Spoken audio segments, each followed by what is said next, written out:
Muito bom dia, estamos de volta. Que prazer enorme. Quero agradecer o pessoal de Vazia Branca, né? Muito participativo, pessoal lá de São Brás, professor Tarcísio, tá?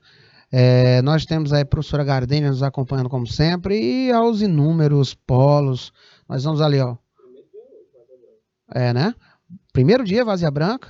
Rapaz, coisa maravilhosa. E são bem participativos, né? Inclusive, deixando ali menção a Giovana, né? Giovana lá de Vazia Branca, ganhou até o adjetivo dedicada, que coisa maravilhosa. Então, fico muito feliz por cada um de vocês. O pessoal lá de Bom Jesus, de Brasileira, né? Nós temos aí o pessoal de Campinas, Isaías Coelho, pessoal lá de Padre Marcos, Paulistana, Pedro II, né? São Lourenço, Santa Filomena, Rio Grande do Piauí. Olha a quantidade, pessoal de Jaicós, tá? João Costa, Júlio Borges. Muito bom estar aqui com esses preciosos, né, tesouros, porque com certeza daqui mais um tempo estarão trabalhando nessa área maravilhosa. Alguns, inclusive, meu diretor, já me disseram nas redes sociais que decidiram que quando terminar o ensino médio, terminar o curso técnico, vão fazer o curso superior. Uns disseram que querem ser advogados, outros me disseram que querem seguir a magistratura, outros querem ser delegados. Olha que coisa maravilhosa. Então, que vocês possam, gente, estar visualizando o objetivo de vocês. Isso é muito bacana, tá? No campo do saber, querer é poder. Cada um aqui tem condições de atingir suas metas, os seus objetivos, tá? A vitória, ela pertence aos que ousam persistir. Então, persista, tá? Se qualifique, estude, vá ali, ó, batendo naquela tecla até você conseguir. Certo, senhores? Aprendam a ser que nem a água. Será que existe algo mais destrutivo do que a água? Mas o que é que a água faz quando ela encontra um obstáculo que ela não possa vencer? Ela contorna aquele obstáculo, não é? De onde é que vem aquela máxima que nós utilizamos no português, que diz que água mole e pedra dura, tanto bate até que fura? O que é? É a cadência, é a persistência.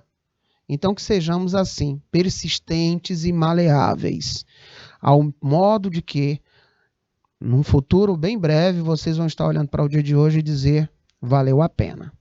Tamo junto, João Costa. Eu que agradeço a cada um de vocês. Vamos lá, meus ilustres. Nós estamos aqui fazendo uma viagem, né? Uma viagem bem legal sobre as questões inerentes ao direito objetivo e direito subjetivo. Aí nós vimos a questão do direito positivo. Aí eu posso dar uma dica para você anotar aí no seu caderno? O professor falou sobre o positivismo. Rapaz, eu não posso esquecer do justnaturalismo. O justnaturalismo, né, é aquela questão que nós vimos, o pessoal diz da universalização, né, é aquele direito que já nasce com cada um de nós, tá? Ele é ad infinito. Então, para combater essa parte meio que aquela questão inerente a um criador onipotente, onisciente, não é? Teve essa ideia para combater essa visão, trazer aquele que é o posto, o escrito. Aí tivemos aí as primeiras noções do positivismo. Já tivemos aula sobre isso em inúmeros momentos. E eu sempre trago aqui um lembrete sobre essa questão. Olha só, questãozinha de prova.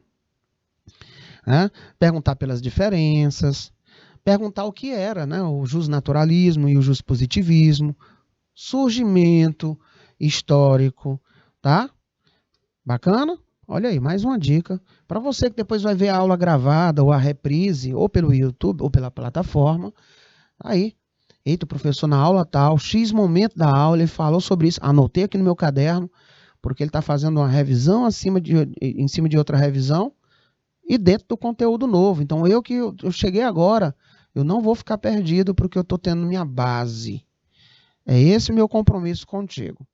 Vem cá, vamos para cá. Professor, então eu posso dizer claramente, sem medo, direito objetivo. Ele é um conjunto de normas? Sim. Esse conjunto de normas, quem é que pode, vamos falar assim, literalmente, fazer? O Estado, através do seu legislador. Tá? Então, é o conjunto de normas que o Estado mantém em vigor. Então, é a lei vigente. É a norma vigente. O que é que eu preciso saber mais, professor? Vamos lá. Constitui uma entidade objetiva frente aos sujeitos de direito. Ah, sujeitos. É o direito subjetivo, não é? Que se regem segundo ele. Sendo assim, gente, o conjunto de normas que obrigam a pessoa a um comportamento, de modo a alcançar a ordem social, de modo a alcançar o quê? A paz, a evolução. Ah, então eu posso dizer que o direito ele tem essa credibilidade de manutenção da ordem social, da segurança jurídica, presente nas mais variadas relações, que nós vimos o que são as relações jurídicas, não é? Nós adotamos essa visão lá do direito civil, nós vimos que ela é composta por 3 elementos, né? Por 3 itens. Olha aí, como é maravilhoso. Né? Agora vamos para cá. O direito, gente, objetivo é tudo que está previsto na lei. Aí falamos no caso da gestante, falamos no caso das pessoas que usam marca-passo, falamos nos casos lá da advogada gestante, e assim sucessivamente, não é? Mas não é só a advogada, não. Toda e qualquer gestante que, porventura, tenha que se adentrar a um local, a um ambiente, e que se faça obrigatório passar por detectores, não é? Ou situações que envolvam raio-x, né? Obviamente, esse direito aí está para cada uma dessas pessoas dentro dessas especificidades. Né não? Então, raciocinai bem, tá? Então, vamos lá. Também chamado de direito positivo, pois é um direito o quê? Posto. Ou seja, conjunto de regras, aí entra leis, costumes, regulamentos, que preside a nossa vida em sociedade. Norma agendi, que é a norma de agir. Pronto. Estamos agora aqui concatenizando as nossas ideias, tá? Ah, professor, então quer dizer que eu tenho ali o direito positivado. Eu não entendi quando o senhor falou lá naquele negócio de Miranda. Pois é, lá naquela situação onde tem o aviso de Miranda, é porque ninguém é obrigado a produzir prova sobre si mesmo. É o nemo tenetur se detegere. Lá na década de 60, ilustres, o caso Miranda versus Arizona, a Suprema Corte americana absolveu o acusado. Pode colocar depois na internet para vocês lerem, é muito bacana, tá? Esse caso aconteceu porque havia sido condenado com base em uma confissão obtida e não sabia como, né? E aí ela não foi informada do seu direito de ser assistida por um advogado e permanecer em silêncio. É por isso que nos filmes sempre a gente observa isso, né? Você tem o direito de permanecer em silêncio, não é assim? Tem direito a uma ligação de não sei o quê, um advogado. Caso você não tenha condições, o Estado lhe fornecerá um. Tudo bom, Olívia? Lá de Pedro Laurentino, a turma aí, muito bacana e sempre presente. Olha aqui, ó, tamo junto, coraçãozinho aqui, porque eu fico muito feliz com a companhia dos senhores e das senhoras. Então, nós podemos chamar de direito objetivo conjunto de regras vigentes num determinado momento para reger as relações humanas e que temos a imposição coativa, ou seja, a obediência de todos. Ou melhor, pode definir-se como o complexo das regras impostas aos indivíduos nas suas relações externas, com caráter de universalidade, emanada dos órgãos competentes, segundo a Constituição, e tornadas obrigatórias mediante a coação. Eu sei que se eu não fizer algo, primeiro que eu vou ficar me cobrando. Eita, rapaz, não vou fazer isso aí não. Mas vamos supor que aquele momento onde fica um anjinho e um capetinha de um lado, o cidadão lá malévolo ganha. Faltou parâmetros para você, aí você cai nessa esparrela. O que é que tem ali, observando? Temos ali um direito positivado. Tanto para a ação ou não ação que você fez ou deixou de fazer, assim como uma possível vítima, tá?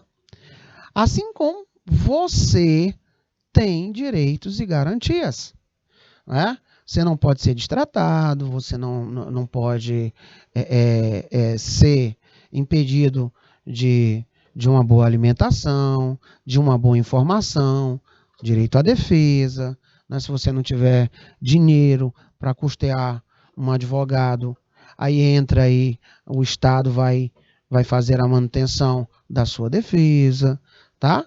Você tem que sofreu esse momento horrível e aí praticou algo. Fulano você vai lá passar por uma audiência de custódia, tá? Tudo isso visa um conjunto pré-estabelecido de direitos. É por isso que a gente observa às vezes a pessoa dizer assim: Maria, tu vai defender um bandido? Não é? O que é que se defende, senhores? Se defende o direito. Cada um tem direitos e deveres, tá?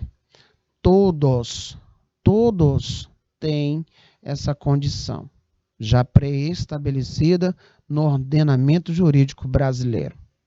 Então, atentai muito bem para isso. Então, vamos lá, senhores. Ou melhor, é o conjunto de leis vigentes.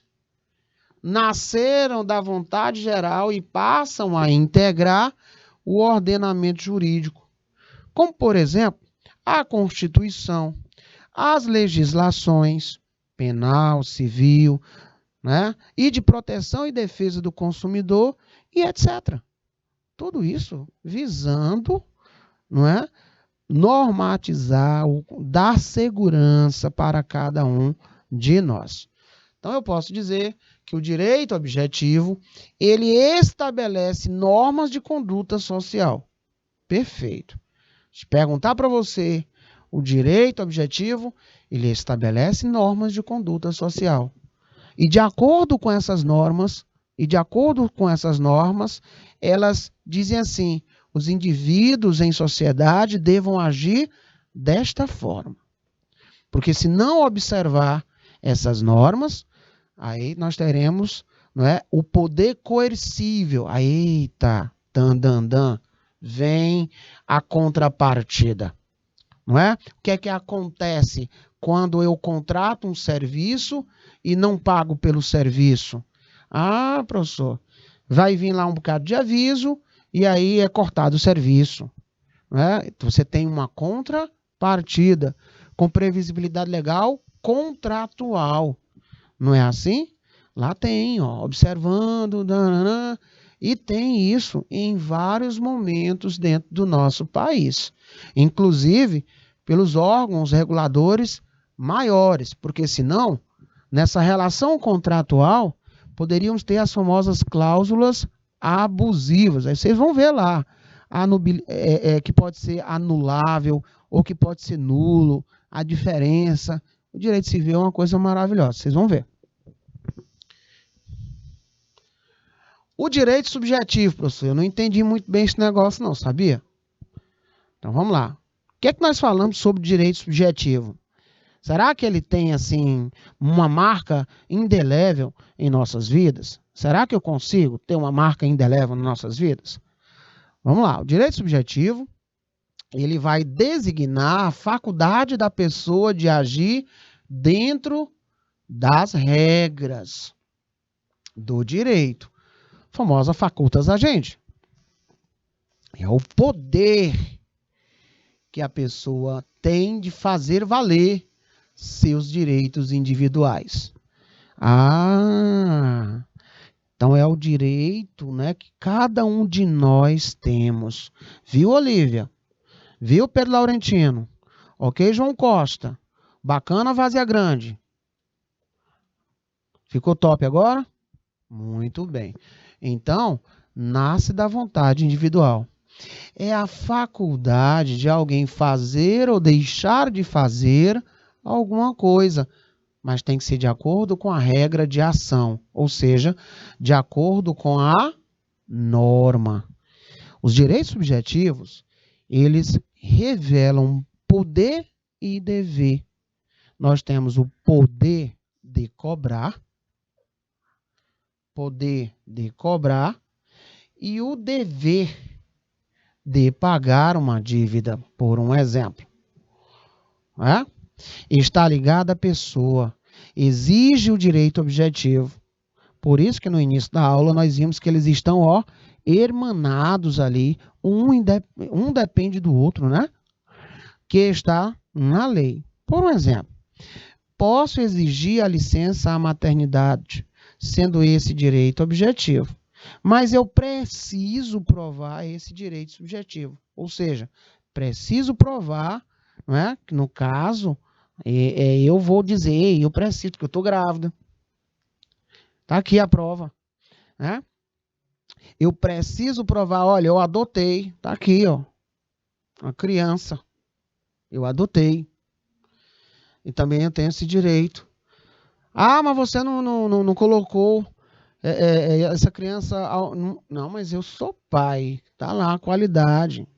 Depois eu trago para vocês verem a elasticidade disso, essa interpretação. É aquele que pode ser exigido pelo seu titular. Eu não posso, né? Professor, eu bati o carro e o carro não está no meu nome. E agora, bateram em mim, eu estava parado, rapaz, no sinal, o cara saiu levando a lateral do meu carro. E aí, como é que vai ser? Bom, se tu tens um seguro, ótimo, porque o segurado é você, né? Você está ali dirigindo, bacana, então tá ali, seguro, né? Ou então, quando na apólice você coloca, olha, eu sou o principal, mas tem X pessoas que utilizam o veículo, certinho? Eita, agora eu vou cobrar daquele cidadão a despesa que eu tive. Qual é o problema agora? O seguro cobriu, mas eu preciso daquele veículo lá no meu nome, porque eu dei como pessoal, tá? Isso por quê?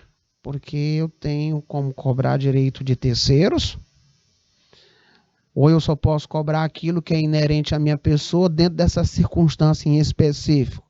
Olha aí um bom caso, um bom estudo de caso, né? Envolvendo aí as relações contratuais, as apólices, né? E as questões inerentes ao trânsito. Vão pensando nisso. Assim, gente, direito subjetivo é prerrogativa do indivíduo invocar a lei na defesa de seu interesse, ou ainda, os direitos subjetivos encontram proteção na norma do direito objetivo. É este que os garante. Em outras palavras, o direito objetivo é o que confere às pessoas direitos subjetivos. Tá? Portanto, o direito objetivo indica o ordenamento positivo, a norma. O que é que está positivado? É o direito posto, tá? Diante de nós. E o direito subjetivo é o que nós temos a prerrogativa de exigir o seu cumprimento.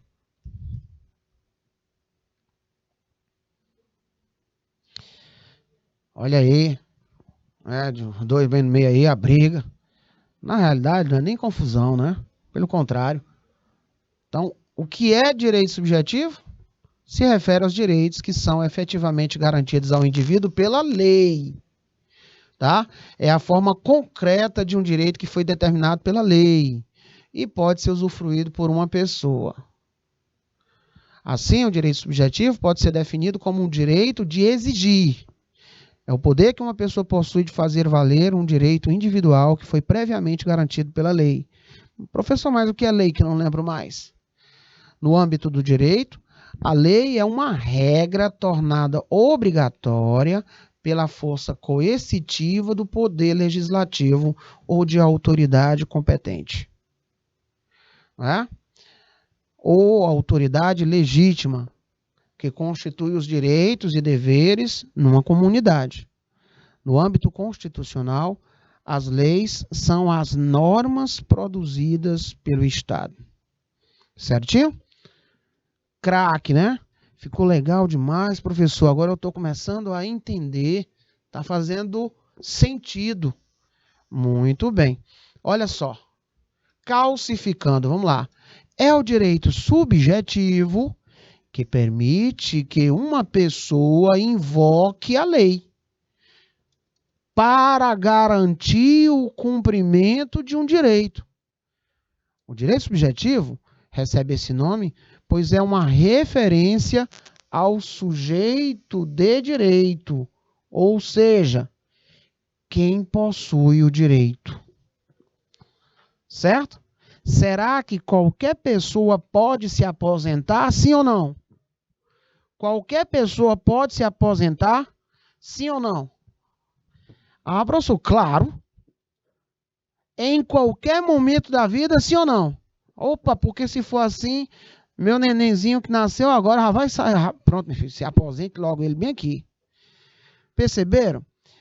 Você tem um direito positivado, mas esse poder de exigir esse direito, bacana, Isaías Coelho, ele está com previsibilidade de acontecimento. Não é? Tem lá, ó, positivado, quando é que homem e mulher vai poder fazer a exigência desse direito positivado. Entenderam? Bacana, Isaías Coelho foi o primeiro a responder ali, não. Adorei, bem rápido, raciocinou rápido, e isso é legal. O que é direito objetivo, então, meus ilustres? É esse conjunto normativo elaboradas pelo Estado, que tem como objetivo regular os fatos sociais. Se eu descumprir, tem lá a questão da sanção. Olha aí, eu gosto desse exemplo. Artigo 121 do Código Penal, CP, 121 do CP determina um fato a ser reprimido da sociedade, porque tem a ojeriza da sociedade. Qual é esse fato? Matar alguém. Se alguma pessoa se enquadrar nessa conduta, vai sofrer as consequências da legislação penal. Qual seja, uma pena que pode chegar a 20 anos de prisão, no caso de homicídio simples. Bom, em outras aulas, nós vimos a teoria da tridimensionalidade de Miguel Reale. Nós vimos que é observado a questão de um fato social, não é isso? Aí eu observei o fato social, eu verifico a ojeriza, o comportamento da sociedade para daí surgir a norma. E aí eu dei como exemplo a questão da lei do farol baixo, nós falamos da própria lei Maria da Penha, né, e de outras circunstâncias. E professor, sabe o que é que eu não estou aqui muito acostumado? É falar sobre essa questão de sanção. O que seria isso, hein? Então, sanção é um termo jurídico e sanção você pode verificá-la nessas acepções, tá? Mas você vai se deparar que sanção ela é uma espécie conceituada como a punição ou pena correspondente à violação de uma lei. Quando a sanção ela é favorável, se chama de sanção premial. ao passo que, quando for desfavorável, é denominada de pena. Ainda pode haver a definição de sanção como a ação de sancionar, ou seja, ato pelo qual o chefe do Poder Executivo aprova uma lei votada e aprovada no Poder Legislativo. Tá? Então, professor, eu já sei agora que eu poderei falar de sanção como a possibilidade dentro daquilo que foi praticado, não é? E que ultrapassou os limítrofes jurídicas de vir uma contrapartida do Estado, não é? Para a tutela de direitos e deveres. Aí você tem aí as questões inerentes à prisão, se for o caso. Você tem a questão das multas, não é? Se for o caso. Tá, em alguns países tem a pena de morte e assim sucessivamente. Então, direito objetivo e direito subjetivo são duas formas distintas e interligadas de relação com o ordenamento jurídico. A diferença, gente, entre direito objetivo e direito subjetivo existe pelo fato de que a palavra direito ela pode significar tanto no ordenamento jurídico quanto as prerrogativas por ele garantidas. Assim, o direito objetivo, aí você vai colocar aí, ó, outra dica legal, muito bacana, ordenamento jurídico. Confere direitos subjetivos, prerrogativas aos indivíduos. Então, nós vimos, né, que uma técnica muito eficiente para distinguir direito objetivo de direito subjetivo é traduzir para o inglês. Então, tudo aquilo que for direito objetivo, ele vai equivaler a law. Enquanto que o direito subjetivo, ele vai ser traduzido por right. Então, nós temos lei e nós temos direito, tá? Law, lei, né? E right, além do lado direito, pode significar também o direito. Pronto. Então, eu preciso de uma law que me faça ter um right. Por isso que os dois estão intimamente interligados. Certinho, meus ilustres. Vamos praticar, vamos relembrar. Aquele momentozinho aí, vamos ter mais questões, viu? Aqui é só alguns pontos, vamos relembrar alguns pontos, tá bom? Uma primeira classificação das normas do direito é dividir em dois grandes grupos. Nós temos aí, nós vimos, né? As questões do direito público e também do direito privado. Nós vimos que são de direito público aquelas normas e atuações nas quais o Estado ou entidades públicas se acham presentes como tais, ou seja, exercendo o seu poder. As normas de direito público podem regular ações dentro de um mesmo país, ou seja, as relações do país com o indivíduos. O que caracteriza essas normas é a especial presença do poder estatal. Então, tudo aquilo que tem o poder estatal pelo meio, nós dissemos que é direito público. Ele tem como foco social a coletividade. Então, o direito privado se constitui das normas que regulam as relações entre pessoas. Tá? Entre pessoas. Da mesma forma, são de direito privado as ações em que o Estado entra como particular, sem usar sua condição de poder. Isso nós vamos ver um pouquinho lá em outras situações, né? Vocês vão relembrar isso em outros momentos específicos do curso, certinho? Outro negócio aqui bem legal, olha só, vale a pena relembrar. Olha aqui que eu trouxe para vocês, muito bacana, ó.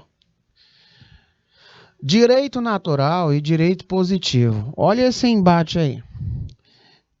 Direito natural, senhores, ele é o direito que preexiste à legislação, tá?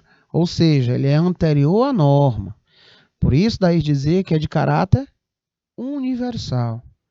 Ele é superior ao Estado, ligado a princípios e nasce na própria natureza humana. Exemplo, direito à vida. Já é um direito que nós temos. Todo mundo tem um direito à vida, não é? Não é preciso uma lei. Ei, o meu ilustre amigo João tem direito à vida porque está na lei.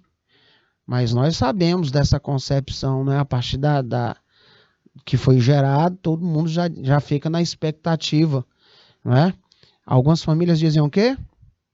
Eu quero é que venha com saúde, não é? Porque já está encorpado na grande parte, né, da sociedade o direito à vida.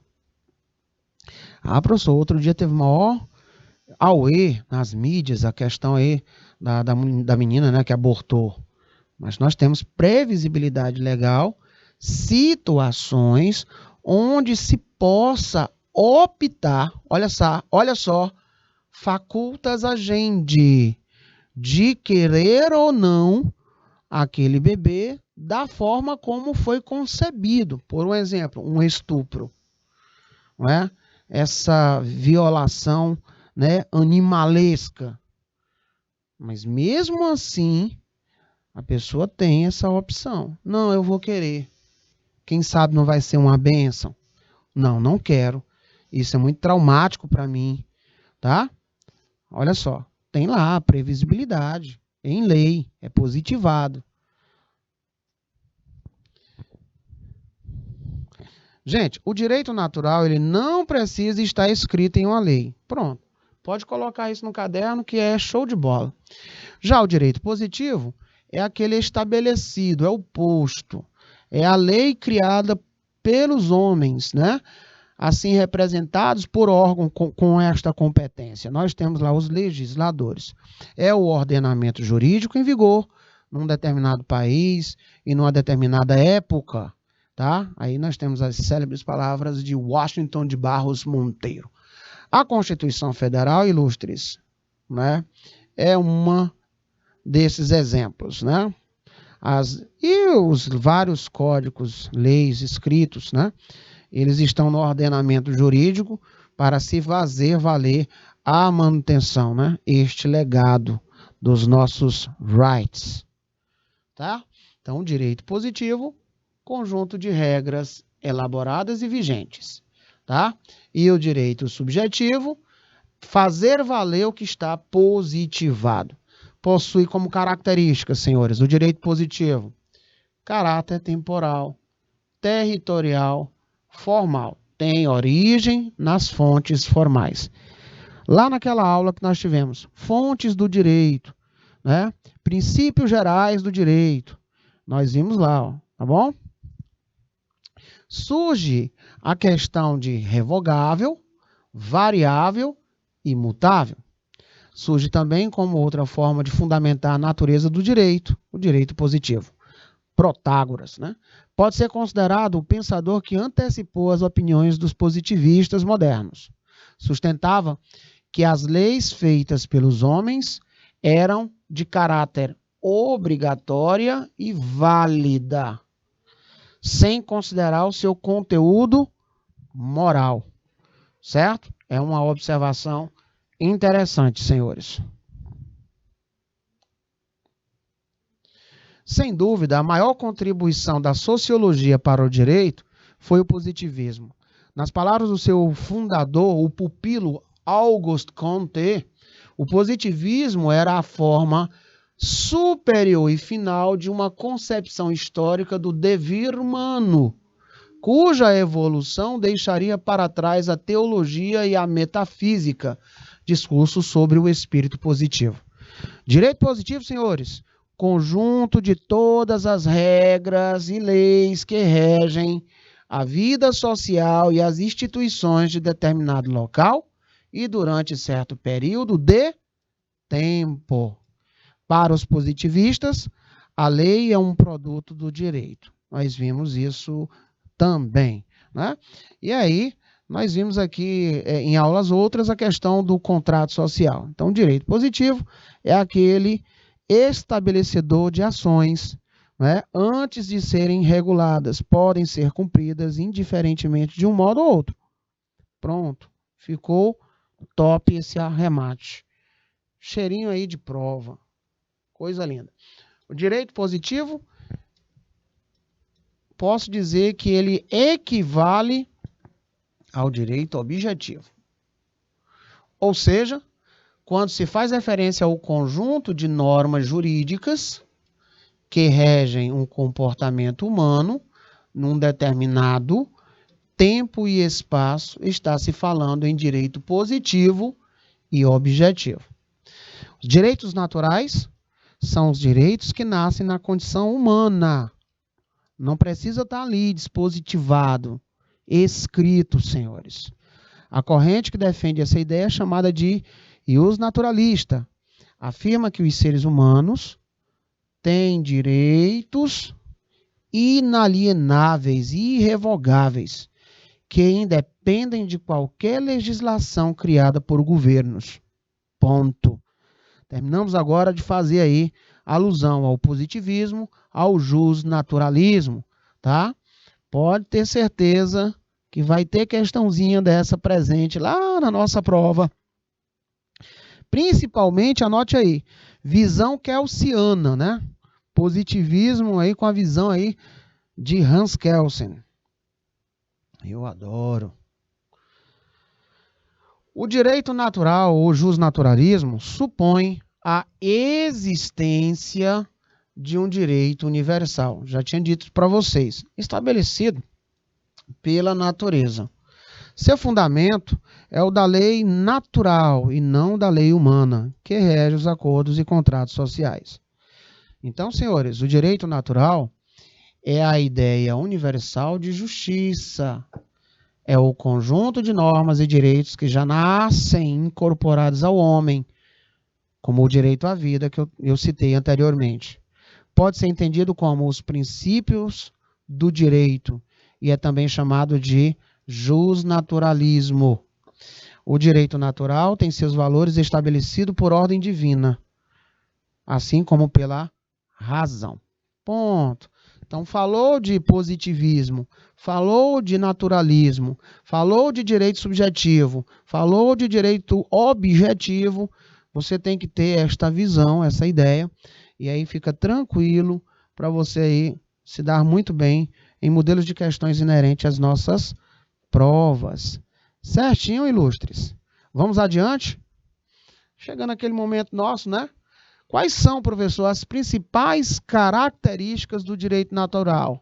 Bom, a estabilidade e imutabilidade.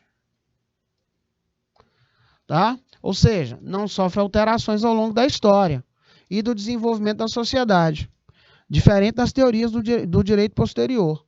John Locke, pensador iluminista e considerado o pai do liberalismo, escreve em um segundo tratado sobre o governo que os direitos naturais são os direitos à vida, à liberdade e propriedade. Um governo legítimo seria um que preservasse esses direitos. Olha aí essa visão de John Locke. Tá? Então, sendo assim, meus queridos, a diferença entre direito natural e direito positivo é que o direito natural ele independe do estado de leis. Por isso é considerado autônomo. Já o direito positivo, não. Ele depende de uma manifestação de vontade, seja da sociedade ou de autoridades.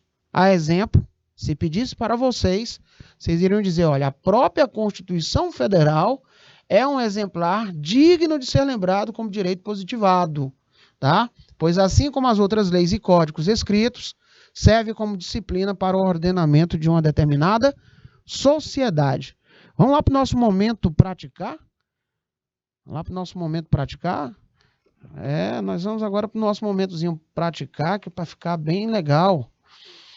E é isso, na aula de amanhã, eu vou trazer para vocês mais outras informações, tá? Justamente para que vocês possam condensar bem essas informações. Eu vou estar trazendo nas próximas aulas já modelos com questões ABCDE, né, de responda, justifique, tá? Não só esse momento onde você trata como falso e verdadeiro, tá bom?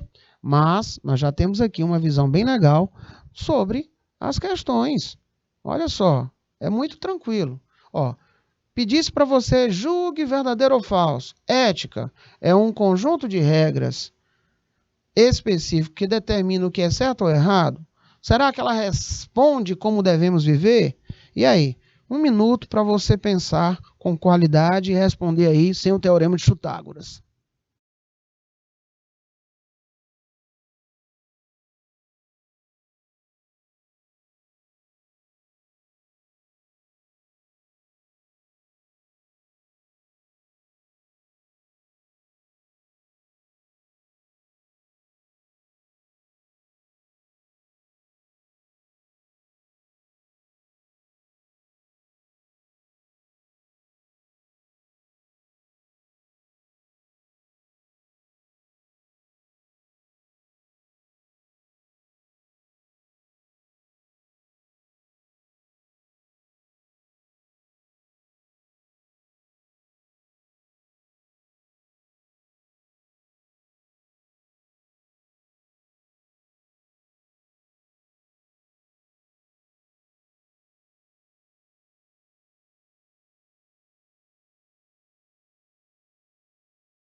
Pronto, ótimo.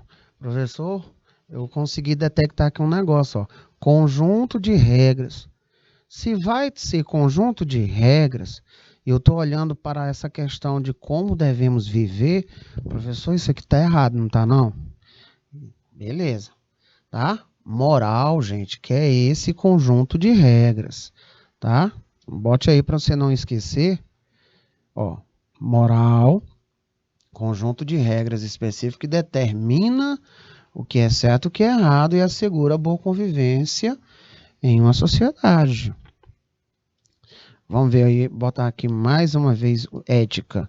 Então, ética é o que se diz respeito à ação quando ela é refletida.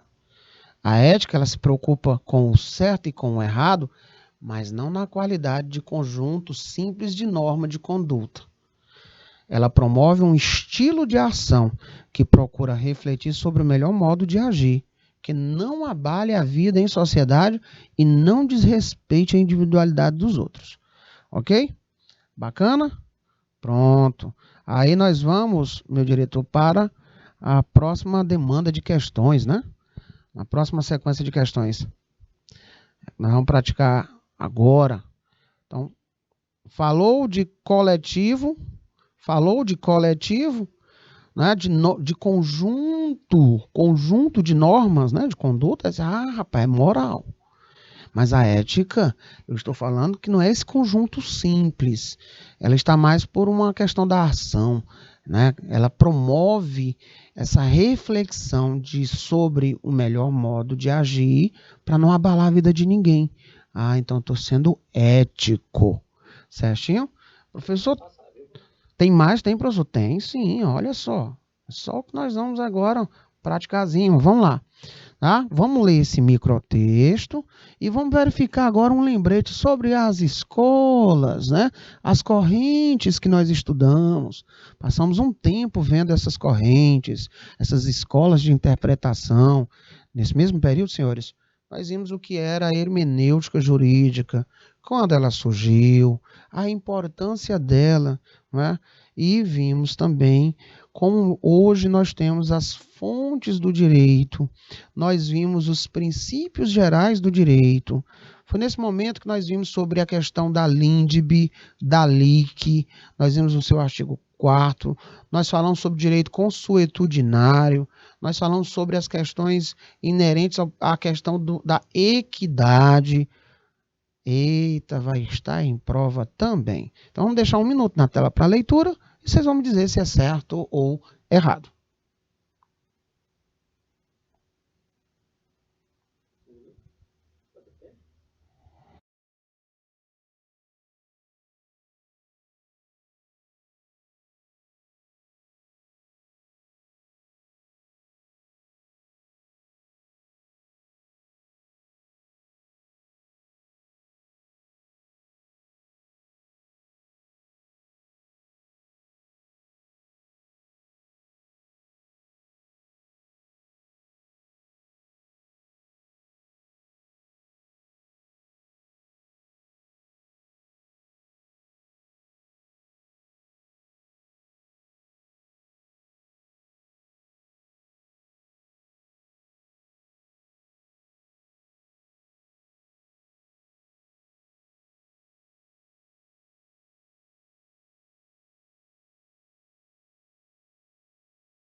A Giovana e João, lá de Isaías Coelho, estão bem sintonizados. Olha, essa prática é muito bacana. Esse estudo que a gente faz aqui invertido, né?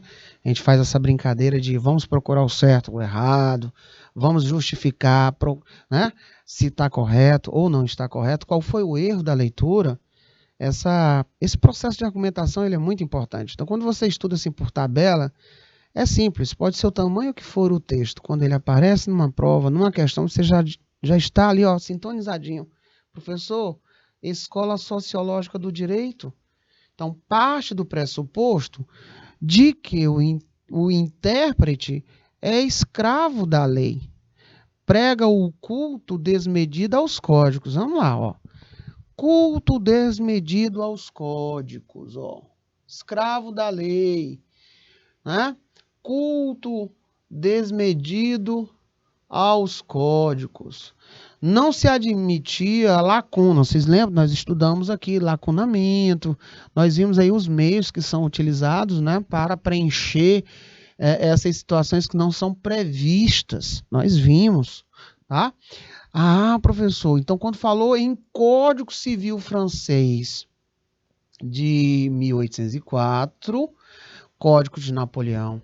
Ah, eu já sei que não é sociológica não, professor. É a tal da exegese. Muito bem, tá? Falou, ó, Revolução Francesa, não deixava nada de arbítrio do juiz, porque o pessoal estava com medo da tirania voltar, Então era poder demais que iria ser atribuído ao juiz, eles não. Pregava-se o culto ao princípio da onipotência do legislador, tá? Então, senhores, o pessoal acertou, errado. O correto seria falar em filosofia da escola exegética, tá? Muito bem. Aí sim, se tivesse escola exegética, você iria marcar, né? Está correto. E essa resposta veio em tempo real, lá de Isaías Coelho, né? A Giovana e o João. E o meu muito obrigado e parabéns, turma. Parabéns aí a Giovana e João. Ficou muito legal a resposta de vocês. Vamos para mais um desafio? E com isso, nós vamos colocar aqui um minutinho na tela.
Opa! Professor, eu fiquei com vergonha de responder esta, porque é de completar, não é? Mas é a mesma linha de raciocínio. Olha aqui, ó.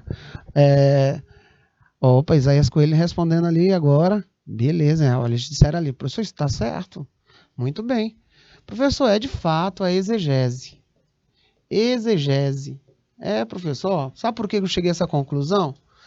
Ele foi muito divulgado no período de criação do Código Napoleônico de 1804. Nós vimos que dentro de 3 dias ele foi colocado em evidência. Então, a forma de interpretação que ocorria mediante o privilégio dos aspectos gramaticais e lógicos. Ele dizia que era literalidade do texto de lei, tá?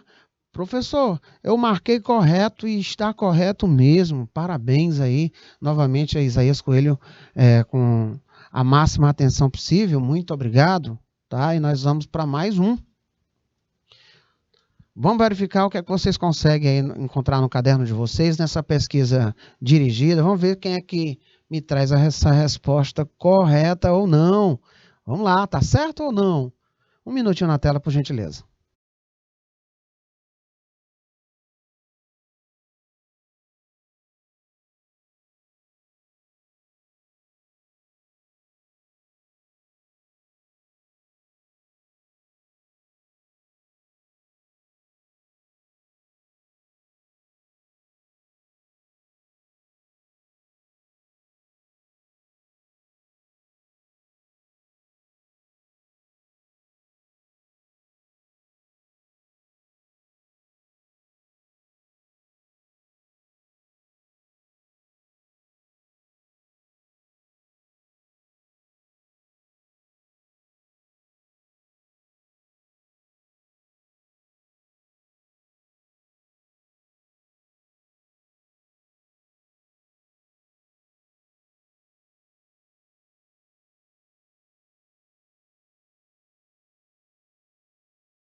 Muito bem, então vamos lá ver essa, né?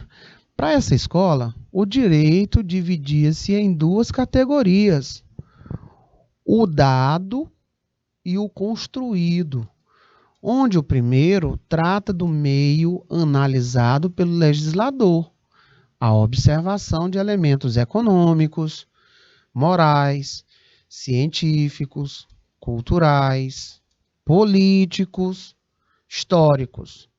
O construído são os fins desses fatores. O fragmento faz referência à escola da livre investigação científica do direito. Esse ficou tranquilo, né? Professor, livre, o nome dela já me diz muito, ó. Livre investigação científica do direito. Professor, não tenho nem dúvida, está mais do que correto. Eu não tenho dúvida alguma que está correto, né?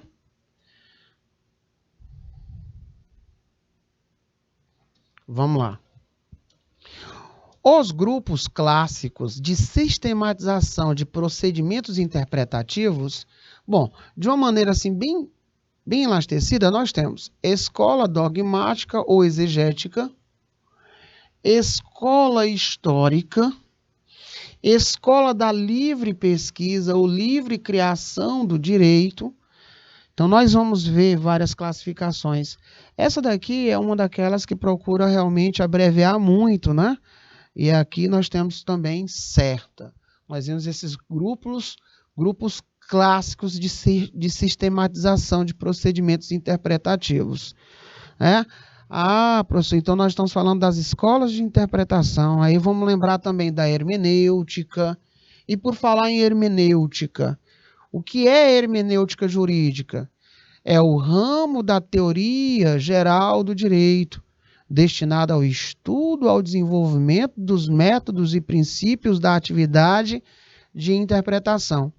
A finalidade da hermenêutica, enquanto domínio teórico, é proporcionar bases racionais e seguras para uma interpretação dos enunciados normativos. Gente, quando nós estudamos a questão da hermenêutica, né, nós vimos que, dentre algumas pessoas, chamavam, inclusive, da arte de interpretar. Nós vimos primeiro um momento lá na hermenêutica, né, no mundo da religião, nós vimos lá a questão das alegorias, o que é que são as alegorias, e aí nós vimos que quando entrou, né, o São Tomás de Aquino, esses grandes estudiosos, aí passamos a verificar a hermenêutica jurídica, tá?